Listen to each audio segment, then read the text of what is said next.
estamos ya al aire con este espacio creado por el Movimiento Animalista Nacional. Conversando con el MAN, muchas gracias por estar ahí. Bienvenidos y bienvenidas a este espacio en donde buscamos informarnos, entender un poco más el mundo de la naturaleza, los animales, este espacio vital que compartimos con tantas y tantas especies en el que tan mal le hemos tratado.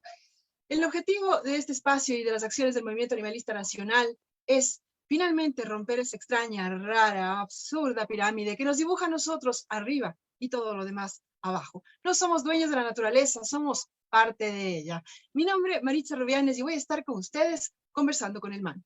Y tenemos el día de hoy una interesantísima entrevista respecto al tema de ordenanzas. ¿Se acuerdan que les dijimos que vamos a tocar diferentes ordenanzas de distintos cantones?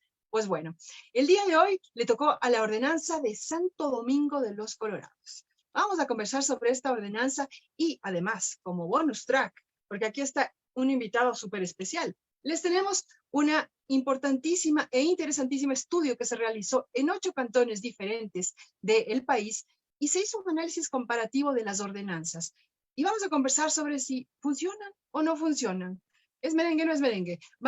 ¿Sirve o no sirve? Vamos a ver. Vamos a conversar para esto con, como les decía, el mismísimo creador de este estudio y un querido compañero, Fernando Arroyo Avilés. Él está conversando con el MAN.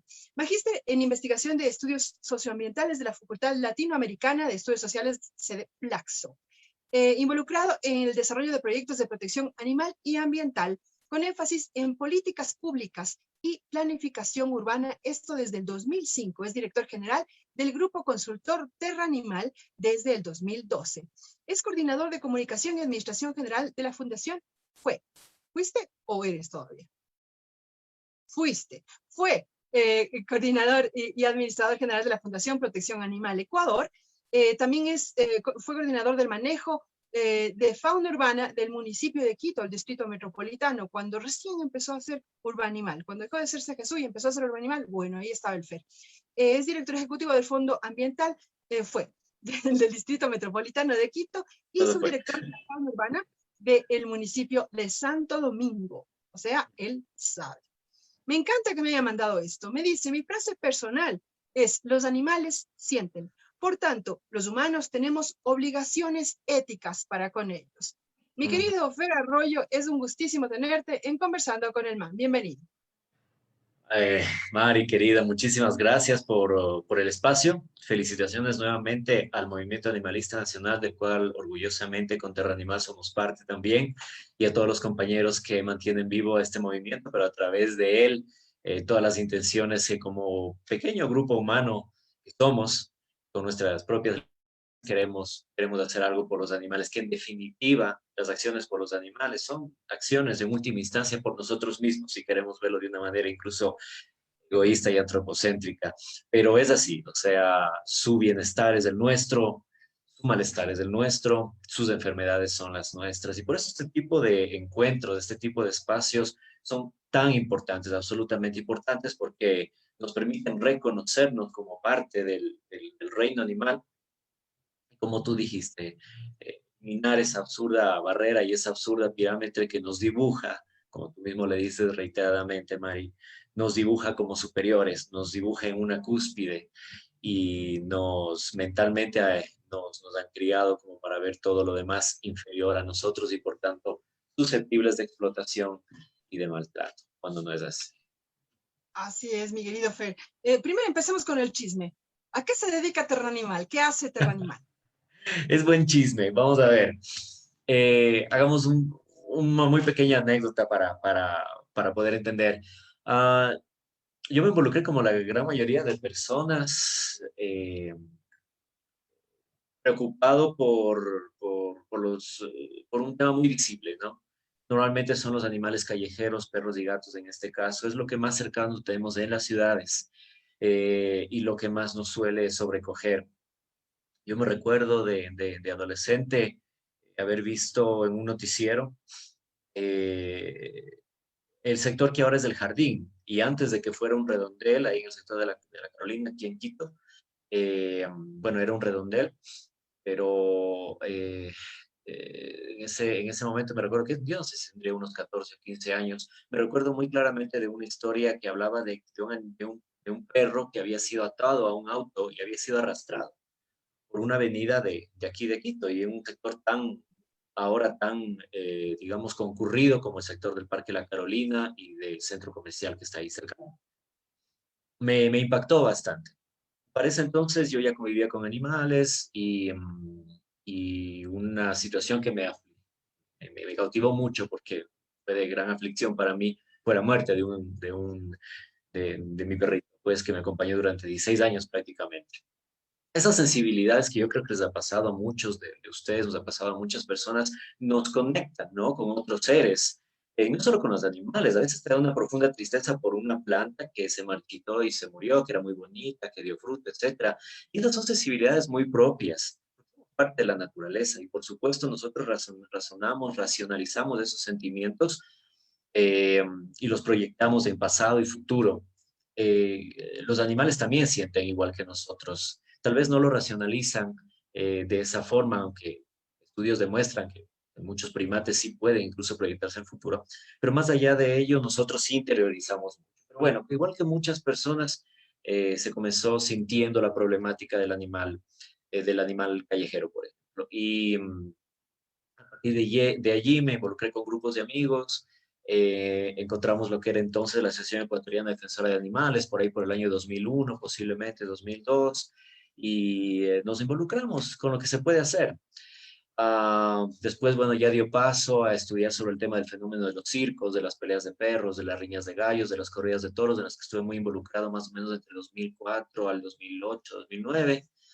Eh, y fui parte de una organización muy grande, como tú dijiste, estuve en Protección Animal Ecuador, tanto como voluntario como como empleado hasta el año 2011, desde la época en la que te estoy comentando. Y todo esto deriva en explicar por qué sale Terra Animal, porque cuando yo salí de esa organización que hacía rescate, sigue haciendo rescate, que tiene por supuesto mucha trayectoria y todo, también salí bastante consternado emocionalmente, sobre todo por todas las cosas que se ven.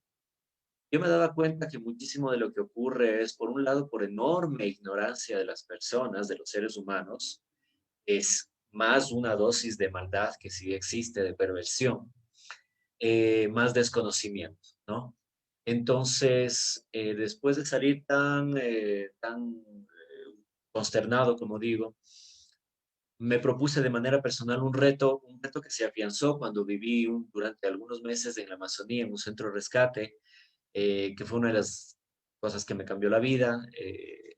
Debo mencionar a los buenos amigos de Merazonía, centro de rescate en Pastaza, que me enseñaron la posibilidad de otros tipos de trabajo, de un trabajo más, los animales me enseñaron a que es necesario entenderlos más.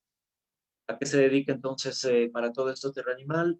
Yo quise y me han acompañado muchos profesionales de distintas áreas en poder desarrollar proyectos integrales que involucran la parte social humana, social animal, ambiental, tomando en cuenta factores culturales, políticos y económicos de cada una de las zonas de intervención. Por eso nosotros nos hacemos llamar en nuestro eslogan proyectos integrales de protección animal. Y porque también durante mi trayectoria, corta o larga, he podido observar que hay mucha demagogia, tanto en la parte privada y como en la pública, pero también en la privada. Y a veces muchas de las cosas que se ven no tienen un trasfondo certero por detrás. Se hizo una campaña de esterilización, miles de animales que puede estar muy bien, pero no existe detrás realmente un diagnóstico, ni hay luego un monitoreo. Entonces, hemos tenido la intención desde Terranimal de profesionalizar todas las actividades. Nos hicieron pasionales, pero deben aterrizar eh, en un compendio, en un proceso más profesional, porque eso en definitiva nos permite acercarnos a metas más concretas, más realistas, y eso es lo que intentamos. No sé si lo estamos logrando, si lo logramos a veces no se logra por diversas circunstancias, pero nos dedicamos a desarrollar proyectos, como digo, tomando en cuenta todos estos diferentes ámbitos eh, y lograr tener un impacto mucho mayor para los animales, sobre todo en el ámbito operativo, que es a lo que más nos hemos dedicado, y en la planificación de política pública, sobre todo urbana, dentro de las ciudades. Creo que me hice entender más o menos, no sé qué Sí, sí, preguntas claro. más habéis. Fer, me parece interesantísimo el tema que tocaste, ¿no? Cómo no solamente están bien ellos o nosotros, tenemos que estar bien todos, ¿no? Es por eso que se busca soluciones integrales, ¿no? Es real y eso es en lo que hay que trabajar. Por cierto, esto me lleva a recordarles o a comentarles que en próximas emisiones de este programa vamos a estar conversando sobre la interseccionalidad de las luchas, cómo se mezclan unas, son otras, y a la final todas las luchas son una sola. Vamos a estar conversando sobre este interesantísimo tema. Fer, vamos a conversar entonces ahora ya sobre la ordenanza de fauna urbana de Santo Domingo. Primerititito, nos estabas comentando que allá no es ordenanza de fauna urbana. ¿Cómo se llama la ordenanza de allá y desde cuándo está vigente? Sí, bueno, hay que hacer una aclaración y una precisión bien importante, Mari. Yo estoy actuando en este conversatorio también en calidad de exfuncionario, por si acaso. Yo estuve dirigiendo el programa de fauna de Santo Domingo en el año 2020 y la única aclaración es para que no se tome en cuenta como palabras oficiales, pero sí sobre un análisis que de manera personal como terranimal, pero también por haber estado pues ahí en donde quemaban las papas, como decimos siempre, al pie del cañón, también lo que se pudo verificar. Entonces, para responder tu pregunta, en primer lugar, la ordenanza de Santo Domingo, que es solamente el Cantón Santo Domingo, ya no se llama de los Colorados, desde la provincia, la de los Ártigas, y el Cantón es Santo Domingo, rige desde el año 2015.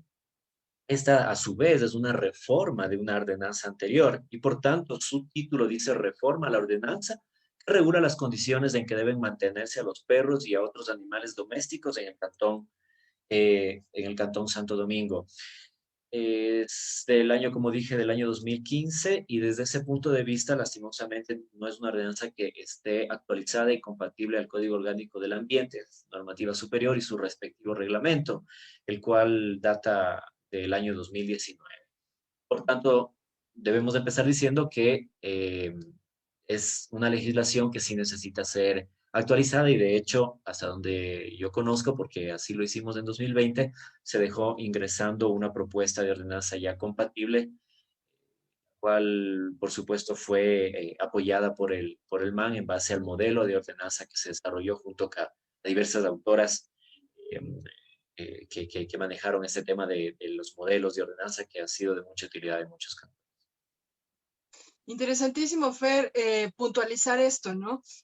La ordenanza no es ordenanza de fauna urbana, porque, ojo, recordando lo que decía el Fer, el CODA determina lo que es fauna urbana, que incluye cinco grupos de animales, Grupos, digamos, ¿no? así Que es. sería, ¿cuáles, querido Fer? Están los animales destinados. Hablamos siempre de destinados porque es una concepción humana que un animal sirva para algo, aunque en realidad ellos no es que tengan un propósito en la vida más que ser animales, ser naturales. Los animales destinados a compañía, como lo son los perros y gatos, eso es lo que dice el CODA. Animales destinados al consumo humano, animales para experimentación, animales de trabajo u oficio, y me falta animales de espectáculos, Ujú. utilizados Oye, en Fer, espectáculos. entonces, no sé si tengas conocimiento de esto, pero ¿hay alguna, no sé, ley, alguna papelito por ahí que regule este otro grupo, otros cuatro grupos de animales que no están incluidos en la fauna, en la ordenanza de Santo Domingo? Claro, de acuerdo a nuestra estructura de jerárquica de las leyes, nosotros podemos apelar a normativas superiores cuando alguna normativa inferior no contemple. Sin embargo, lo que hacen las ordenanzas al ser normativa local es recoger justamente la normativa superior desde la Constitución, por eso están en los considerandos de todas las ordenanzas, desde los derechos de la naturaleza, pasando por el Código Orgánico de Ordenamiento Territorial y Autonomía, el COTAD, el Código Orgánico Integral Penal, etcétera, etcétera, y por supuesto el Código del Ambiente y su respectivo reglamento. Todos esos considerandos permiten aterrizar las ordenanzas locales y adaptar esas grandes expresiones, ¿no? Que son los códigos y las leyes orgánicas para las realidades de los cantones. Entonces, siempre hay la posibilidad de apelar a los articulados, inclusive a las multas del CODA, por ejemplo. El problema es de que las ordenanzas le dan la veracidad, le dan la legalidad y la legitimidad del actuar de los funcionarios, en este caso municipales. Y ahí es donde es la falencia, porque si bien es cierto, nosotros podríamos mencionar las normativas superiores, administrativamente no tenemos en las ordenanzas los protocolos respectivos como para poder ejecutar. Entonces, respondiendo a tu pregunta en este sentido, nosotros en cualquier parte del país, inclusive en cantones que no tengan una ordenanza fija sobre fauna urbana, podría utilizarse la normativa superior, pero podría mencionarse. Siempre la falta de protocolos y siempre la falta de articulación intramunicipal va a ser un obstáculo, como lo vamos a hablar cuando hablemos justamente del estudio comparativo que hizo Terranimal entre ordenanzas allá en el año 2018. Esa es una de las enormes y grandes falencias que tenemos para que se legitime el actuar de funcionario municipal, desde el veterinario hasta a la gente de control y cualquier otro que tenga que intervenir. Gracias, Lujer. Bueno, ya conversaremos porque a mí me queda así como sonando. ¿Qué pasa con los animales en espectáculos, ya que el CODA dice que regulen los gatos? Pero bueno, ya vamos a conversar de eso. Para irnos ya entrando dentro de la ordenanza mismo, ¿cuáles dirías tú que son los aportes más grandes para el bienestar de los animales de compañía que tiene la ordenanza de Santo Domingo? Claro, la ordenanza, vuelvo y repito, data del año 2015, pero tiene unas especificidades importantes, sobre todo con los animalitos que están destinados a compañía, especialmente los perros y gatos. Diría yo más bien los perros en este caso. Establece un articulado específico sobre las obligaciones que tienen los tutores de los animales o las personas que sin declararse lo que antes se llamaba dueños, pero son ahora tutores, los responsables, la familia, los acompañantes de los animales, no solamente ellos, sino quien tuviere o estuviere a cargo del animalito. Si a mí me encarga mi prima porque se va de viaje, lo que le suceda a ese animalito, como también las acciones que ese perro, por ejemplo, desarrolle, que podría ser un ataque o podría ser desde que se haga popó en la vereda del frente del vecino, todo eso es responsabilidad y ya habla de los sujetos obligados en este caso. Entonces, sí le da a los animales de compañía, primero le asigna una persona responsable, y en este caso es un humano, independientemente si es oficialmente su tutor o no. También le entrega obligaciones específicas a las personas que tienen animales domésticos, perros fundamentalmente, prohibiciones relacionadas al maltrato, y en eso hay bastante claridad, ¿no? Es un poco ambiguo desde el punto de vista de que no, obviamente la ordenanza, y no tiene por qué serlo así, eso también lo podemos hablar posteriormente, no desarrolla con lujo de detalles exactamente qué significa maltrato. Porque eso está en los protocolos ya internos de bienestar animal. Pero claro, al no estar compatibilizado con el Código del Ambiente todavía, no menciona justamente esta palabra sumamente importante, que es bienestar animal, que técnicamente hablando, dentro de los 5 dominios y anteriormente las 5 libertades del bienestar de los animales, sí puede, digamos, ser un paraguas, ¿no? Pero sí señala muy claramente, como digo, lo fundamental, obligaciones y prohibiciones sobre este grupo de animales. ¿Qué dice esta ordenanza respecto al tema de la venta? Ese creo que es una de las cosas más tenaces con las que se lucha en todos los cantones. ¿Tiene algún tipo de regulación a la venta de animales, de perritos y gatos? Sí, se prohíbe la venta de manera ambulante.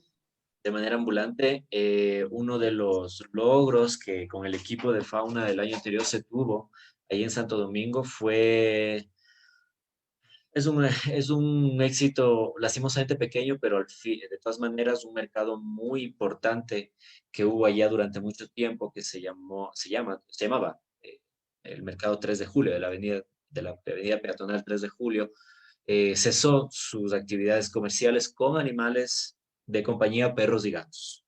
Se siguen vendiendo pues, de todo, gallinas, gallos, cuyes, conejos y etcétera, pero la Asociación de Vendedores estuvo de acuerdo después de algunas negociaciones en cumplir lo que dice la ordenanza.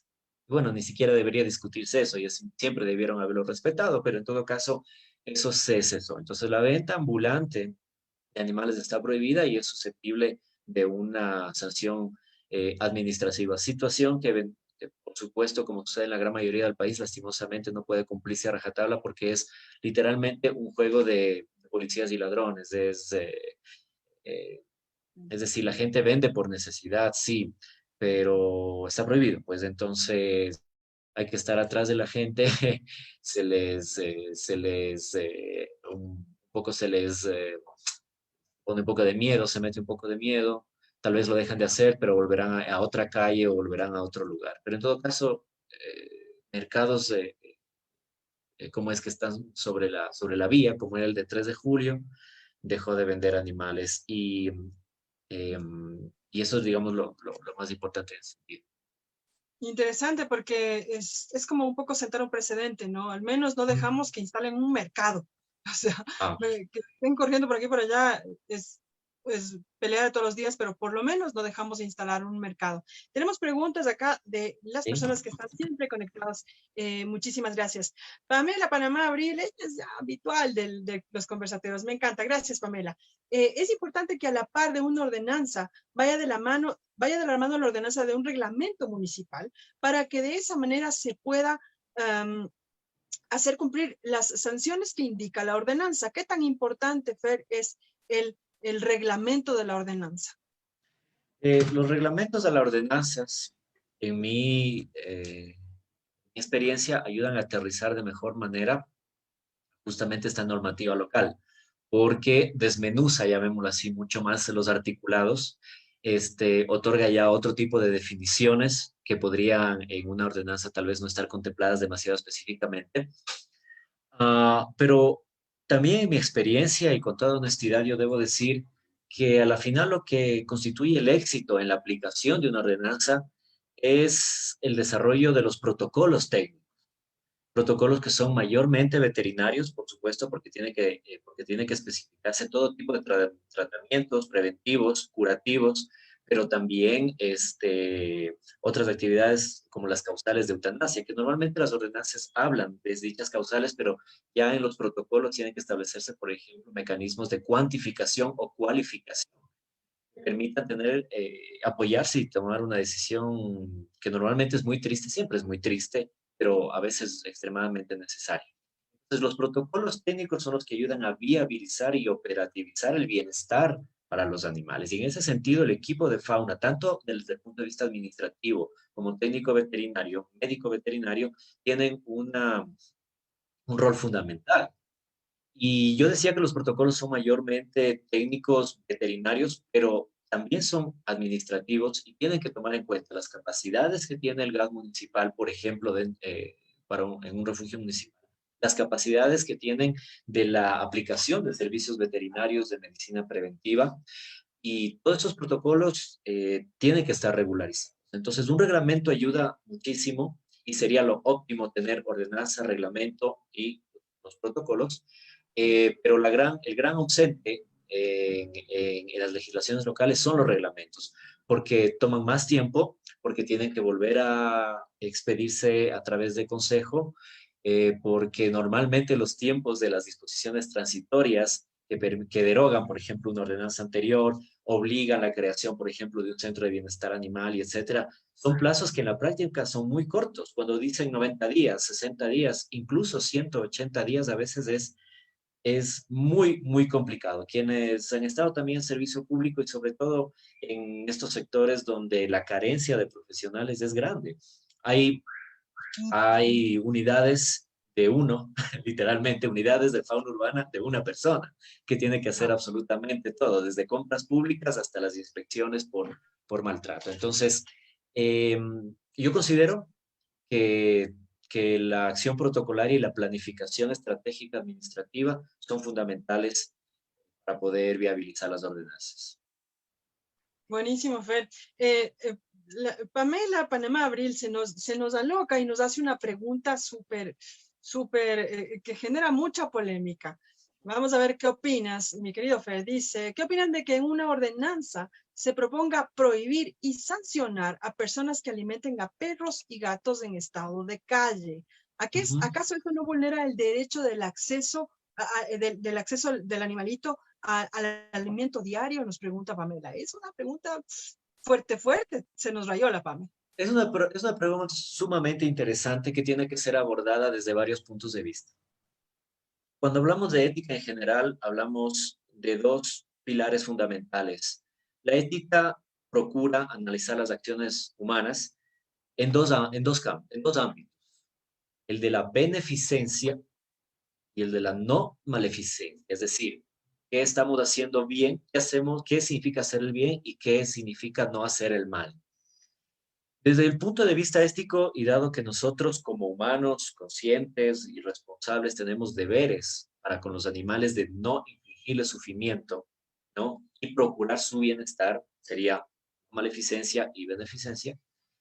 Eh, Saciar el hambre de un animal necesitado es, por supuesto, como mínimo, una acción no solo compasional, sino ética, si está en nuestras responsabilidades, como tiene que serlo evitar el sufrimiento de otros humanos, como tiene que serlo evitar la destrucción de la naturaleza. Es un compromiso ético y de valores. Yo creo que este tipo de prohibiciones debe ser más bien un tema regulatorio más que una prohibición tácita, porque aquí hay una situación bien importante que voy a tratar de explicarla de la mejor manera. Eh, Porque nos ha pasado y nos sigue pasando a las personas que ya en el ámbito técnico diario, en cambio nos enfrentamos al problema de las sobrepoblaciones, la acumulación de animales, sea dentro de casas o sea dentro de ciertos sectores, acumulación que ocurre justamente muchas ocasiones por la alimentación que llamamos intencional. La alimentación fortuita, a diferencia, es cuando un animalito callejero encuentra, por ejemplo, por ahí una funda de basura o encuentra restos ahí afuera de un local de venta de, no sé, de alimento, de un restaurante, etcétera, encuentra de manera fortuita, ¿no? El alimento. Pero la alimentación intencional, que es desde arrojarle un huesito a un perrito que está fuera del restaurante hasta ir explícitamente a colocar comederos y bebederos, eh, puede generar una serie de problemas. Entonces, repito, voy a tratar de ser claro en esto para que no se me malentienda. Ah, Cuando hacemos un diagnóstico situacional, que quienes lo hemos hecho seriamente, haciendo inclusive un acompañamiento, una búsqueda, una persecución a los perros y gatos para ver de dónde provienen, un altísimo porcentaje proviene de un hogar, en la mayoría de los casos, en los entornos urbanos. Tienen una casa. Si tú le persigues a un perrito, se va a dirigir a donde se siente seguro y va a terminar entrando a alguna casa, por más humilde, por más que no tenga cerramientos y lo que sea, va a terminar allá. Lo que suele pasar con la alimentación intencional es que genera un problema en el cual los animales que sí tienen tutores y que sí tienen casas terminan trasladándose a alimentar donde la gente les está colocando el alimento creyendo que ese animal es abandonado, eludiendo por un lado o evitando la responsabilidad a los tutores, de que sean ellos quienes alimenten, y por otro lado generando una concentración alrededor de estos comederos.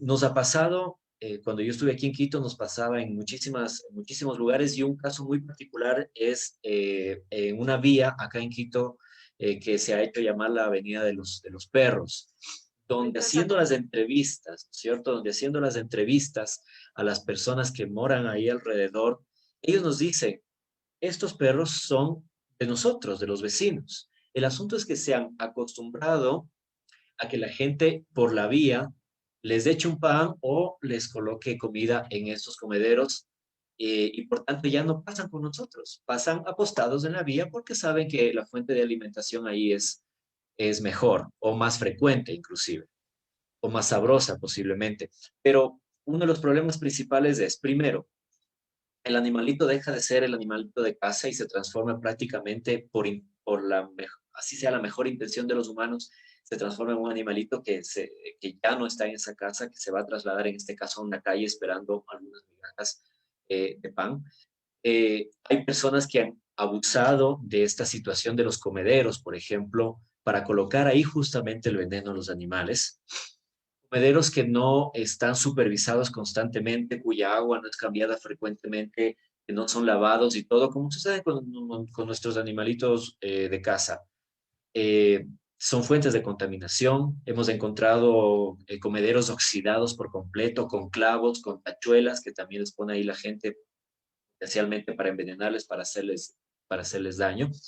Y por otro lado, crean en los animales esta cultura social de alejarse de lo que debería ser, como digo, su hogar. Entonces, resumiendo, la prohibición, yo pienso que es más bien una regulación.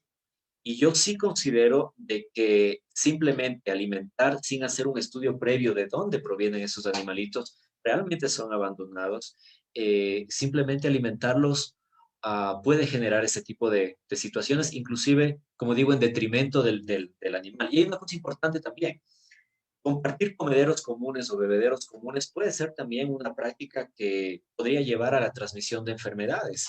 Como sabemos, el virus del distemper es muy contagioso, parvovirosis, otro tipo de parasitosis son muy contagiosas entre los animales domésticos y eso puede ser una causal también de que por hacer el bien terminemos haciendo el mal. Entonces, la única sugerencia en nuestra experiencia es que si alguien quiere ayudar a animales que considera que son callejeros y quiere ayudarlos de manera permanente, alimentándolos, primero se aseguren, y es una investigación de lo más simple, que es seguir al animalito, sentarse un fin de semana con él, a ver por dónde anda. Los animales son muy inteligentes, saben dónde pernoctar, dónde comer. Cuando ya se cansan, se van a donde les acaricien. Cuando se cansan de quien les acaricia, se van a jugar con otros perros de por allá. Son seres sociables, con su propia estructura y medios de comunicación. Entonces, asegurarse de eso. Y segundo, no alimentar a los animales sin también controlar la reproducción. Un animalito mejor alimentado, una hembra mejor alimentada, tiene mayor capacidad reproductiva, los cachorros a su vez salen más sanos, tienen una mayor esperanza de vida y también, ¿no? Vuelvo y repito, por querer hacer el bien, más bien estamos aumentando el problema, en este caso mejorando las condiciones de subsistencia y haciendo que los animales se reproduzcan en mayor número.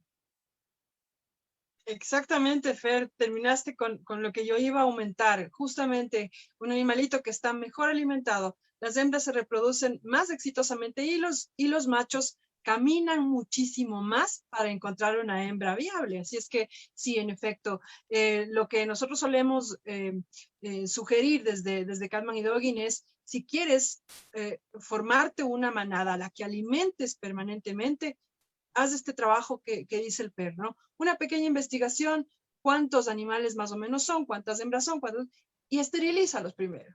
Agárrate uno para esterilizado, pon otro esterilizado y así, una vez que la manada está estable, que conoces cuántos son, cuántas hembras son, cuántos machos son y están esterilizados, ahí sí, venga a alimentarlos todos los días, porque ahí no agravamos el problema. Interesantísima esta pregunta que nos hace que nos hizo Pamela. Alexandra Arroyo pregunta, ¿cómo presionar como ciudadanos a las autoridades para implementar ordenanzas y para hacer que la gente las cumpla? ¿Cómo hacemos, Fer? A ver. Vaya con antorchas, dice Fer, vaya con antorchas, lance piedras. A ver,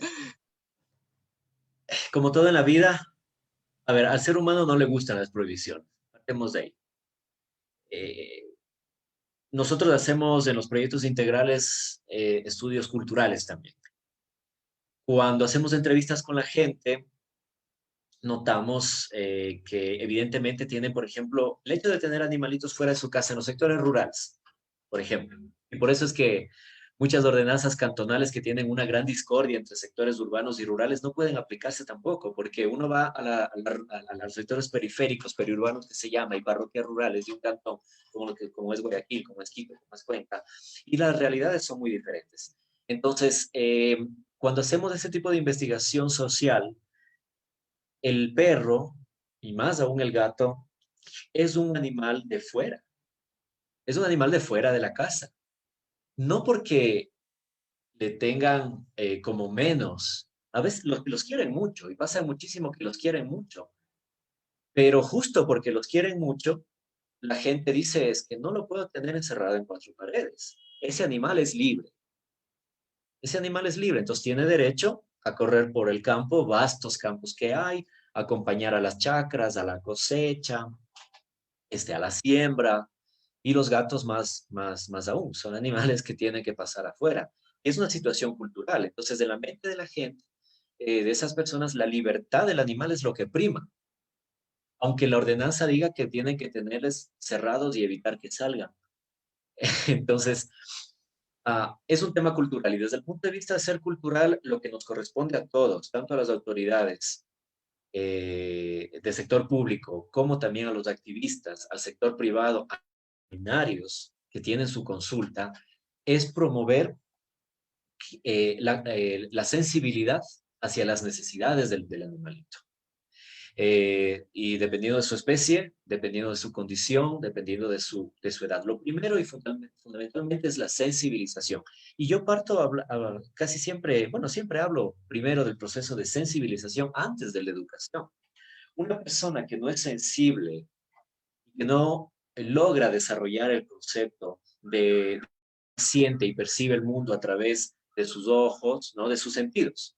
Ojos, vista, oído, tacto, igual que nosotros, interpreta el mundo en su cerebro y a partir de eso genera emociones, igual que nosotros. Alegría, tristeza, dolor, etcétera. Si no tenemos esa comprensión de los animales, es difícil que pasemos a un proceso educativo porque no tenemos desarrollado todavía esa sensibilidad. Entonces, lo que podemos hacer los ciudadanos, primero siempre es hablar del tema, fundamentalmente hablar del tema, hablar que los animales sienten y que tienen necesidades propias y que tenemos responsabilidad para con. Ahora, que si vamos a presionar a las autoridades, tenemos desde los mecanismos de movilización ciudadana, y lo digo desde ambos lados del escritorio, ¿no? Yo también salía afuera a gritar, municipios, ineptos, vagos, cuando te toca estar sentado ahí atrás Pues y era parte recibir de lo los mismo, normales. Qué lindo. te das cuenta de lo complejo que es, ¿no? Y eso es bueno, pero es bueno. O sea, hemos tenido una enorme suerte en Terra Animal de transitar por todos los ámbitos, desde el voluntariado de recoger popó hasta poder conducir algunos proyectos de las ciudades. Pero bueno, hay un mecanismo de presión social, pero también hay unos mecanismos normados, hay unos mecanismos legales, hay participación ciudadana, hay veeduría ciudadana, hay solicitudes de fiscalización, hay solicitudes de revocatoria, hay muchos procesos. Y en ese sentido es bueno que el movimiento animalista, más allá de nuestra organización como movimiento animalista, sino todas las personas interesadas en los animales, pueden también ir conociendo de estos procesos, escogiendo el camino también a seguir. Es muy válida la lucha de calle, de presión social, es absolutamente válida, como es absolutamente válido también una organización dedicada a realizar, por ejemplo, veeduría ciudadana especializada ya. Entonces, informarnos y escoger las múltiples formas y caminos de ayudar a los animales y de presionar también para que se cumplan las leyes. Y me encanta que hayas tocado el tema, Fer, de las veedurías ciudadanas, de las asambleas populares, de este tipo de cosas, porque les cuento, amigo, así como quien no quiere la cosa, les cuento, eso es política. Eso también es política participativa. O sea, eso de rayar un papelito cada 4 años y después olvidarme es bien fácil. Pero esto de acá es política participativa, es democracia participativa y es, paradójicamente, es un derecho que nadie quiere asumir. ¿no? Si nos involucramos en el tema y buscamos alguna forma de que las ordenanzas en serio funcionen, de que las autoridades hagan algo, primero informarnos y atrevernos a participar en este tipo de cosas. Me ha sorprendido mucho en muchas ocasiones que personas que están en el tema de rescate de perritos y tal, preguntan, oigan, ¿y dónde puedo denunciar esto? ¿Y cómo denuncio? Hay una ley que regula estos. Enterémonos, enterémonos. Si tanto nos importa, tenemos que enterarnos sobre leyes, ordenanzas y reglamentos. Fer, ¿qué dice la ordenanza de Santo Domingo respecto a la esterilización? ¿Tiene alguna regulación, tiene algún reglamento, alguna cosa? Sí, de hecho lo tengo frente a mí. El artículo 17 habla del control de población y dice que el gobierno autónomo descentralizado de Santo Domingo realizará primero campañas permanentes gratuitas de esterilización en barrios y cooperativas. Allá hay mucho cooperativismo. Es muy común con la finalidad de controlar la sobrepoblación y reproducción de animales que deambulan en las calles, ¿no? Control permanente de la reproducción de animales domésticos con o sin fines comerciales sin la debida autorización de la Dirección de Saneamiento Ambiental.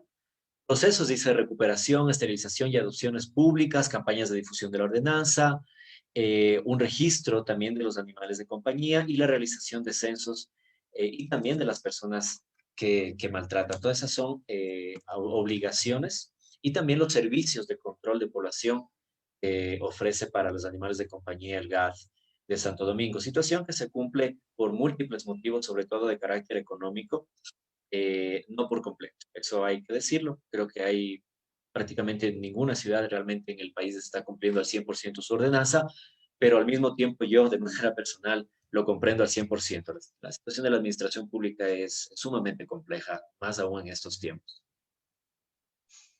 Fer, si es que, bueno, ya sabemos que de hecho la ordenanza de Santo Domingo tiene que ser traída de nuevo a la actualidad, porque no está contemplando los otros grupos que conforman fauna urbana. Pero ¿tiene habla algo porque está comentando de animales domésticos? ¿Solamente trata perros y gatos, ningún otro animal? Sí, de momento, la ordenanza como tal, el momento de ser más específica, por ejemplo, como decimos, a las prohibiciones, a las obligaciones que se tiene, ah, no menciona ya ninguna otra especie como tal. Sigue hablando de los perros, por un lado, o dice animales domésticos. Eh, bajo esa premisa, realmente podríamos simplemente adoptar una postura de que se trata absolutamente de todo animal doméstico, desde los chivos, los cerdos, independientemente si son de compañía o los destinan al consumo y etcétera.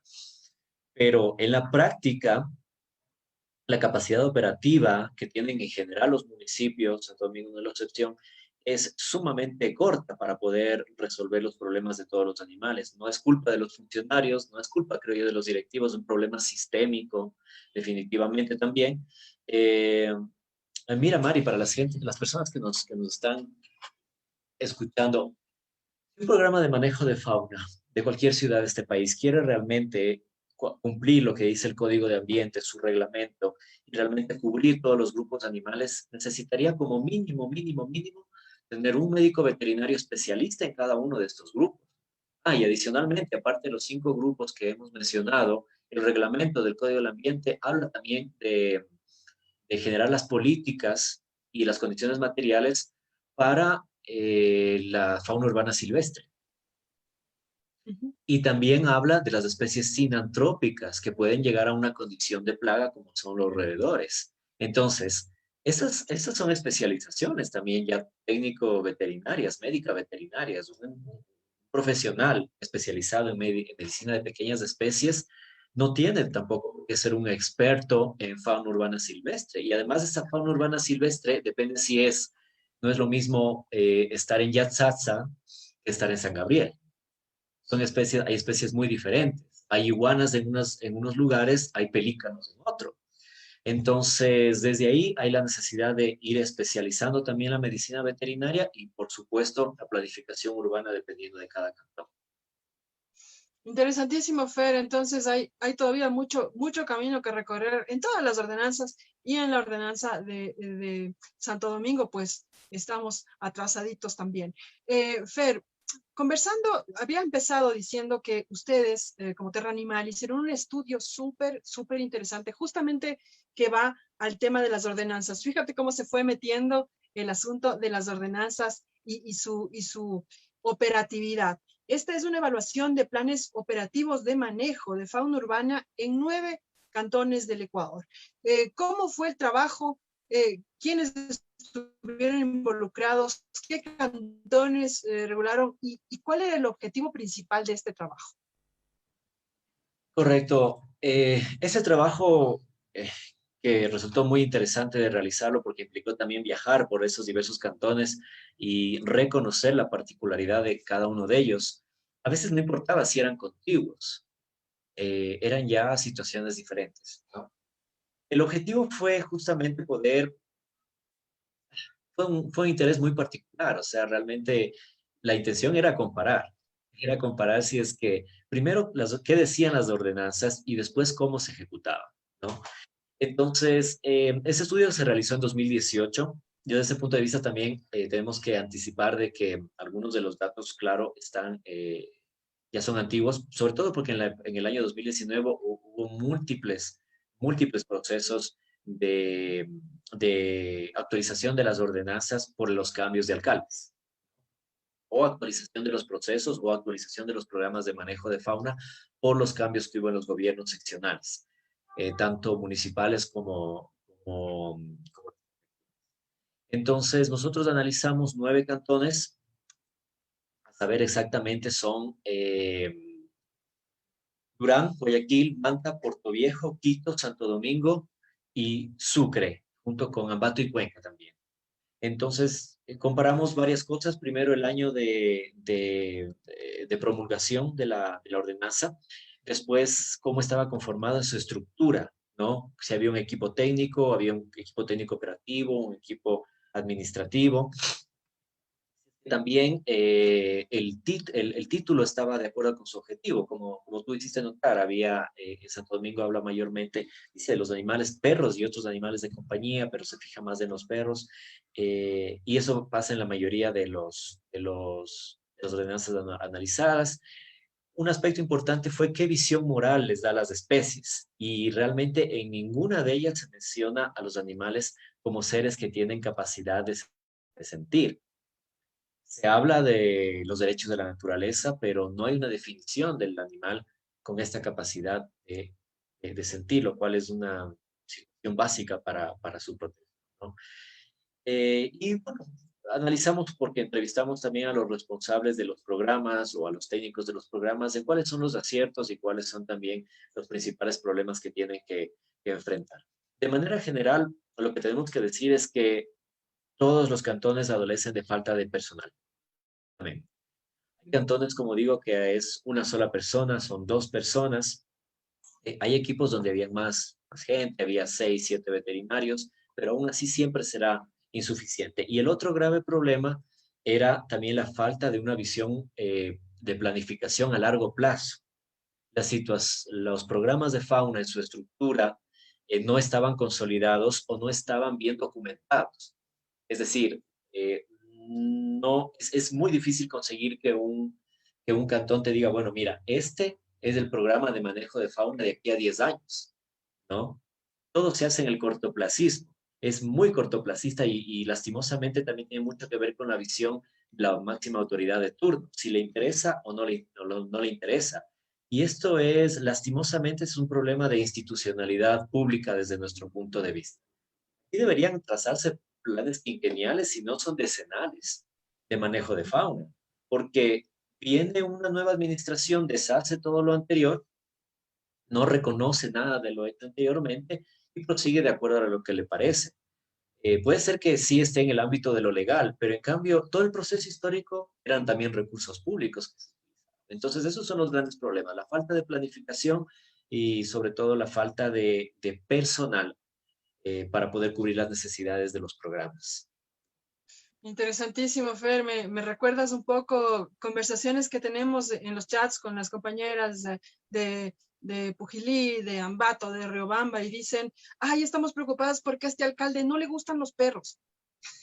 ¿Cómo es posible que todavía estemos Exacto. pensando en que el alcalde le gustan o no le gustan? Ay, este alcalde es bien taurino, nos preocupa. Es tenaz, ¿no? Es tenaz que toda la institucionalidad esté regulada en base a le gusta o no le gusta. Es complicado.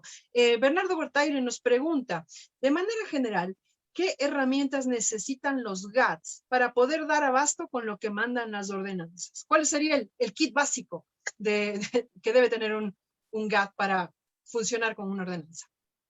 Un GAD, un GAD requiere actualizarse. Si no existe una normativa local actualizada, en este caso a las normativas superiores, su trabajo se ve mermado de una manera eh, abismal, porque cualquier actividad y cualquier acción que ejecute el funcionario, primero puede que no esté enmarcado dentro de un procedimiento local, por tanto sus actividades y sus acciones no tengan aval. Porque, como repito, las normas superiores, leyes orgánicas y códigos te dan un paraguas de acción y hay algunas cosas que podrían aplicarse, pero ya en esencia el proceso administrativo, por ejemplo, el proceso administrativo sancionador, un agente de control no podría aplicar, porque no va a tener una ordenanza que le respalde. De pronto, un técnico o un médico veterinario que está haciendo la evaluación a los centros veterinarios, que ahora el reglamento del CODA lo manda también, que sean los municipios que emitan los permisos sanitarios de funcionamiento, no va a tener una normativa que le respalde y por tanto sus acciones pueden caer en la abrogación de funciones. La ordenanza tiene que actualizarse, tiene que ser un proceso serio de discusión en los consejos. La ciudadanía puede presionar. El Código del Ambiente y su reglamento tienen disposiciones transitorias. Ya se agotaron todos los días necesarios para que los cantones actualicen sus ordenanzas. En este momento es ya imperioso, inclusive puede ser causal también de algún tipo de proceso sancionatorio contra la máxima autoridad por incumplir las normativas superiores, en este caso el Código del Ambiente. A raíz de una actualización, la mejor posible, de su ordenanza local, los cantones tienen que desarrollar en base a un diagnóstico, tienen que realizar un diagnóstico, sea a través de consultoría, asesoría o por sus propios medios, tienen que realizar un diagnóstico. Otro de los problemas graves que hemos visto es que muchos de los procesos son demagógicos. Es decir, se crea un albergue con capacidad, puede ser de 30 o de 200 animales, pero ¿bajo qué criterios? ¿Por qué? ¿Por qué para 30? ¿Por qué para 500? ¿No? ¿Y por qué solo para perros? ¿Por qué solo para gatos? ¿Y por qué localizado, construido en tal lugar y no en tal otro? Hay una carencia en general de una lógica de atención primaria en salud veterinaria, donde lo que dice la lógica es que el ciudadano debe tener acceso a la salud, en este caso de sus animales, específicamente de compañía, acceso primero por cercanía geográfica y por otro lado por una accesibilidad en tema de precios. Y desde ese punto de vista, la planificación tiene que ser tomando en cuenta las necesidades de las personas de los grupos más vulnerables económicamente, donde sus animales también son los más vulnerables por no tener esta atención. Esta lógica lo que permitiría es distribuir diversos centros de atención de esterilización, vacunación, desparasitación y atención primaria de salud alrededor del cantón. No necesitan ser grandes centros de albergues gigantes. Esencialmente, debería haber servicio público de bajo costo y en los temas que más se necesiten, gratuito, para garantizar la salud de esos animales de compañía y, por tanto, garantizar la salud de las personas. Esta lógica de la distribución del servicio en el territorio se asemeja mucho al modelo de atención integral de salud humana que maneja el ministerio, donde la desagregación del servicio en el territorio permite garantizar la salud más básica y dejar a otro tipo de especialistas, mayormente privados, ya la atención que ya es de especialidad, ¿no? Entonces, es este modelo de planificación que es prácticamente carente en casi todos los cantones, inclusive en las grandes ciudades como Quito o Guayaquil también es cortoplacista. Quienes hemos transitado por esas direcciones hemos procurado que su visión sea de más largo plazo, pero nos hemos topado que al final de los años tal vez puede durar uno o dos alcaldías, pero a la tercera hay visiones diferentes y se quiere hacer alguna cuestión demagógica diferente. Pero bueno, es el reto también de la institucionalidad, ¿no? El reto. Fer, ¿cuál sería un poco un breve resumen de las conclusiones que se lograron en este estudio interesantísimo realizado en 9 cantones? ¿Qué sacó? A mí me viene una pregunta y me parece que te la hice off the records. ¿Funcionan las ordenanzas? No funcionan porque mayoritariamente tenemos todos la pregunta que la PAME hizo, Pamela Panamá Abril hizo. Bueno, ¿y funcionan o no funcionan? Es decir, si no hay reglamento no funcionan, si no hay protocolo no funcionan. ¿Qué hacemos? ¿Qué hacemos con las ordenanzas? ¿Nos apegamos a ellas o pedimos no sé, una ley superior, digamos, tipo CODA, pero para todos los cantones del Ecuador? Ok, bueno, me voy a permitir mencionar justamente del estudio lo que nosotros nos dimos cuenta ya en el 2018. Primero, el Ecuador cuenta con un orden jerárquico de normativas desde la Constitución, ¿no? Pasando por el COTAD, el Código del Ambiente, su reglamento. En el 2009 se emitió inclusive el reglamento de tenencia de perros, que fue la base de muchísimas de las ordenanzas de esos años, 2009, 2010, 2011. En el 2004, Quito, Guayaquil y Cuenca tuvimos ordenanzas. Es decir, desde el año 2004 por lo menos tenemos normativas locales. Pero continúan siendo o han sido históricamente papeles en blanco. ¿Por qué? Por la falta de la posibilidad de ejecución desde la institución municipal, desde sus funcionarios municipales, sea por carencia de conocimiento, de preparación, que también hay, no, a veces no culpa de los funcionarios, sino que, vuelvo y repito, sistémicamente no se les permite una capacitación o porque simplemente son muy pocos. En un 90% de los cantones investigados tienen una base legal que avala su operación de estos nueve cantones. 80% de ellos tenían un programa de fauna urbana en funcionamiento, pero en ninguno de ellos la ordenanza municipal y los servicios que están estipulados se cumplen. Mayormente lo que no se cumple es el tema sancionatorio a cabalidad, que a veces no solo depende de la unidad técnica de bienestar animal, sino más bien de las unidades que son administrativos sancionadoras, que a veces son otras unidades, la dirección de juzgamiento, la agencia de control, etcétera. Pero es un problema intramunicipal. El médico va, se hace una inspección de bienestar animal, detalla los problemas de bienestar y cuando pasa al comisario o a la persona que tiene que realizar la fase de instrucción, recopilar las pruebas de cargo, descargo, se diluye porque es personal que no está capacitado o no tiene conocimiento en tema de fauna y un comisario que no sabe resolver temas ambientales. Entonces, todo esto deriva que la aplicación de la política pública que ha tomado tantos años de lucha, sobre todo por los grupos civiles de protección animal, resulta ineficiente o incompleta. Entonces, hay un reto técnico, político y económico para todos estos años y es la institucionalización de los programas de manejo de fauna, la capacitación a los profesionales, no solo los veterinarios, sino, como digo, comisarios, directivos, hasta los mismos concejales que no tienen claras las películas en este sentido, y establecer programas de mucho más largo plazo. Y otro tema también que es importantísimo y es la disposición que tiene la academia, las facultades de veterinaria y los gremios veterinarios para permitir que sus profesionales se acerquen mucho más hacia los sectores necesitados, tanto rurales como periurbanos. Por ejemplo, un dato en Santo Domingo, hay cerca de 80 centros veterinarios. 90% de ellos están en las 20 por 10 cuadras que es el centro de la ciudad, apiñados. Hay un mapa de concentración que hicimos que está todo apiñado, apiñado, apiñado. Y en las ruralidades el servicio es ausente, ni siquiera para una vacunación, ni siquiera para una desparasitación. Entonces ahí también hay un problema donde los gremios tienen que acercarse, donde las facultades tienen que decir, bueno, vamos a hacer prácticas preprofesionales o pasantías, vamos a aliarnos con los municipios, vamos a hacer campañas de desparasitación en las zonas rurales, campañas de esterilización en las zonas rurales. Ahí también existiría una falencia. ¿Le hacemos caso o no le hacemos caso a las ordenanzas? Tenemos que hacerle caso, es el cuerpo normativo que tenemos. Nos toca. Pero la evidencia demuestra de que lastimosamente los programas y la normativa pública no se pueden cumplir, en un gran porcentaje no se pueden cumplir. Denso, denso, Fer. Pero bueno, lo que nos queda absolutamente claro es que tenemos que estar enterados de las ordenanzas, tenemos que saber de las ordenanzas. Fer, ya iba a cerrar, pero se me vino, pum, una pregunta. En este estudio, en este paso que viste por estos cantones, ¿tú encontraste normativa que regule a centros de rescate, a rescatistas independientes y etcétera en estos cantones, o no hay nada de eso? Normalmente la ordenanza por obligación tiene que hablar de participación ciudadana.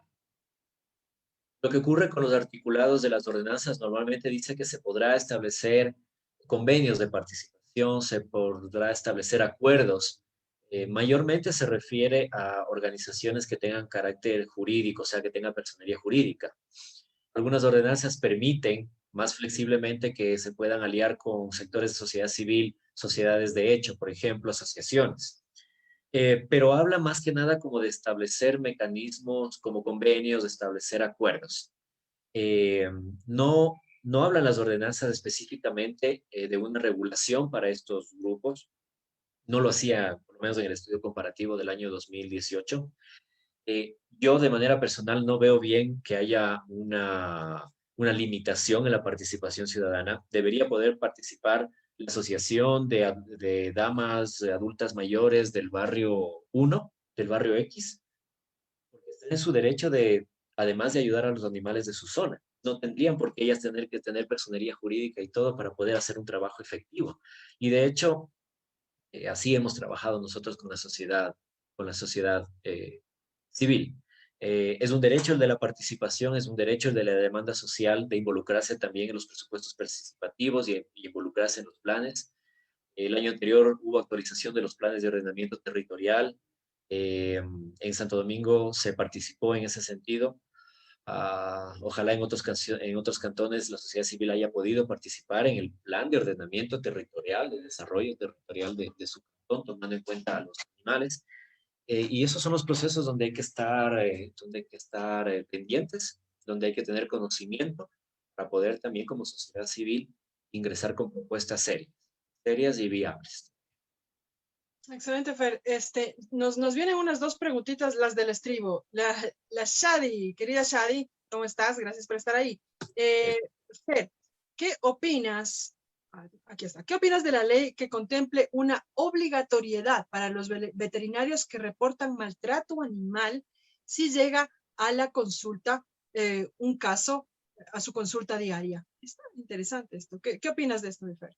Sumamente importante, o sea, y eso es un proceso que otros países ya los tienen, justamente en el marco cuando tú hablabas de la necesidad de hablar de la interrelación de la violencia, ¿no? La violencia intrafamiliar, como la violencia de género, como la violencia hacia los animales, tienen puntos comunes. Y en ese sentido, los médicos veterinarios, de la misma manera que sucede con los centros de salud de la medicina humana, de los centros infantiles que son del Ministerio de Inclusión o que eran del Ministerio de Inclusión, ya no lo sé, los profesionales tenían obligación, por ejemplo, con los niños que encontraban o adultos mayores, si cuidaban de adultos mayores, de reportar a, por las vías administrativas apropiadas o incluso por las vías judiciales apropiadas, cuando se podía percibir que había un maltrato a un menor de edad, a un adulto mayor, etcétera. ¿Por qué? Porque eso es un aspecto preventivo.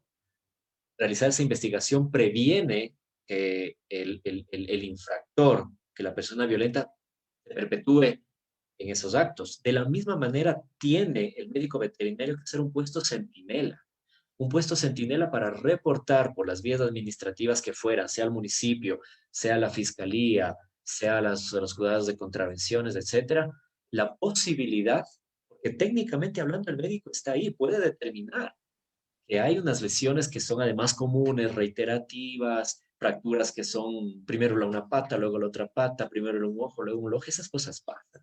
Eso puede ser un síntoma también de violencia intrafamiliar y en muchísimos casos los estudios dicen, si el agresor le pega al perro, más probable es que le esté pegando al niño.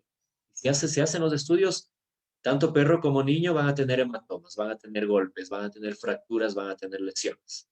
Así que eso es algo muy importante que ojalá, por ejemplo, el nuevo gobierno tome en consideración, se reformen las vías legales para que el Ministerio de Gobierno, a través de policía, pueda hacer convenios, por ejemplo, con los municipios a su vez con los veterinarios que están en territorio.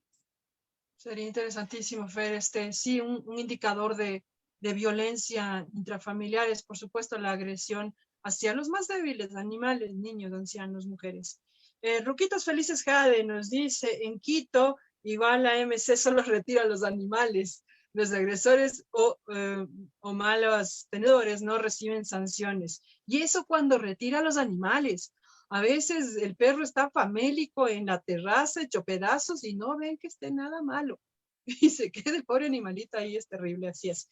Y nos llega una última pregunta, ahora sí, una última, ¿ya?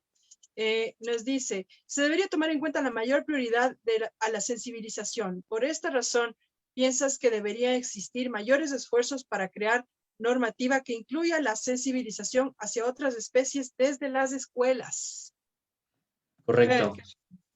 Definitivamente, o sea, como yo les decía, el proceso de sensibilización hacia o sea, el proceso de sensibilización es definitivamente un puntal, porque las personas sensibilizadas son capaces justamente también de actuar. Y no, la persona que no está clara en lo que es un maltrato, en lo que un animal tiene derecho, etcétera, no va a lograr tampoco apoderarse de esos procesos de denuncia, de esos procesos que requieren del actuar ciudadano, del actuar civil. Lo que yo puedo decir es que también hay hay procesos demasiado engorrosos, hay procesos demasiado engorrosos en el trámite administrativo, y eso es en general. Los plazos, por ejemplo, para presentar pruebas de cargo, de descargo, hacer el proceso de instrucción toman 60, 90 días. Los animales, las ordenanzas deben contemplar procesos de emergencia y procesos de flagrancia, que muchas veces no lo contemplan.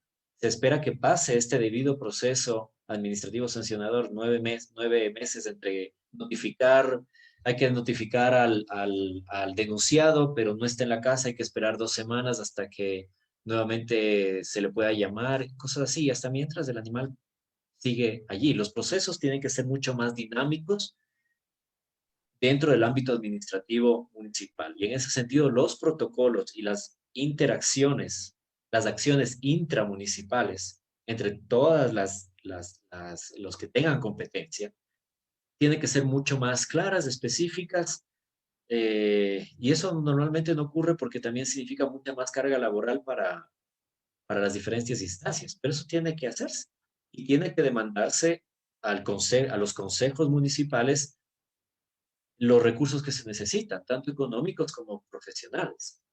Entonces, el gran reto es evaluar durante lo que resta de estos 2 años a los gobiernos, a los GATS, tienen que evaluar sus programas de fauna y tienen que definitivamente desarrollar un diagnóstico situacional de dónde son los puntos débiles, los puntos flacos para poder aplicar una verdadera política. Caso contrario, vuelvo y repito, o sea, los mismos alcaldes son susceptibles de ser, por los mecanismos legales, denunciados como por no estar actuando, pues simplemente por no estar cumpliendo la ley, ¿no? Así que tenemos todavía ese trabajo pendiente, es posible realizarlo, es un largo camino y solamente es una idea importante que también me nace cada que hablamos del tema porque quienes nos hemos formado en la sociedad civil también estamos acostumbrados a veces solamente demandar, pero también podemos ser actores de cambio. Y en este sentido yo les motivo a las personas que nos escuchan y que esparzan la voz. A veces realmente no necesitas de un municipio para poder ayudar a los animales. Una organización de barrio, una organización de barrio es suficiente para ayudar a los animales de nuestras 6, 7 manzanas a la redonda, donde un grupo puede levantar un censo de 200, 300 animales, se puede hacer, saber dónde son los lugares donde más abandonan, dónde son estos lugares donde les tienen maltratados a los animales, dónde se están reproduciendo más, qué animalitos son realmente callejeros, cuáles no. Y esa organización de barrio, trabajando los fines de semana y todo, puede lograr tener un diagnóstico bien apropiado de su barrio. No necesito ir por toda la ciudad tratando de rescatar animalitos. Ok, yo tengo mis 5 cuadras a la redonda y aquí me voy a enfocar. Ok, esta perrita es abandonada, la vamos a esterilizar, la vamos a vacunar, es para estar, le vamos a buscar un hogar. Este, en cambio, es del perrito del señor de la mecánica y le deja salir. Bueno, tenemos que conversar con el señor de la mecánica, ¿no? Tenemos que hacer una alianza con nuestro veterinario de barrio, porque él también, el veterinario también tiene que subsistir, no nos va a dar gratis, pero vamos a hacer una rifa, una colecta, un cevichocho solidario, yo no sé, y vamos a sacar los fondos para esos animalitos abandonados. Les vamos a motivar a las personas que pueden pagar para que lo hagan. El veterinario va a cumplir con su labor, va a ser un puesto centinela para todos estos problemas de incluso de epidemias de animales y todo. Y solamente con tener esta claridad de planificación en mi barrio, yo ya puedo ser un actor de transformación y puedo llegar a un 100% de animales bien cuidados en mi barrio y ojalá un 100% de bien capacitadas y bien sensibles en el tema. Entonces podemos ser superhéroes, como quien dice, a pequeña escala. Eso es bastante posible. Me encanta, me encanta. Y es perfecto para cerrar el espacio, Fer, me gustó muchísimo esto. Nosotros somos agentes de cambio, definitivamente. Ya estamos viendo, ya conversamos sobre las ordenanzas y todo lo que se necesita. Y cuánto, aún teniendo todo eso, a veces no se mueven las ordenanzas, los tiempos son muy largos. Pues nosotros podemos ser agentes de cambio y tomar esto en nuestras manos. Podemos cambiar, aunque sea las 5 cuadras que me rodean. Y por supuesto, infórmense, asesórense bien cómo hacer esto. Tal vez si es que pueden pedir a misma gente del Movimiento Animalista Nacional, llámenos sin ningún problema. Quiero hacer esto en mi barrio. ¿Dónde empiezo? ¿Cómo empiezo? ¿Y qué es lo que hago? Estaríamos gustosos de echarles una manito. El último mensaje que me gusta mucho, muchas gracias, Pamela. Gracias, Man. Definitivamente espacios como estos, donde se trata de información efectiva y clara de estos temas, son de gran importancia y utilidad para toda la población. Muchas gracias. Ahí estaremos entonces continuando todos los martes con este espacio. Muchísimas gracias, Fer, por haber estado aquí y habernos esclarecido un montón de dudas. Gracias.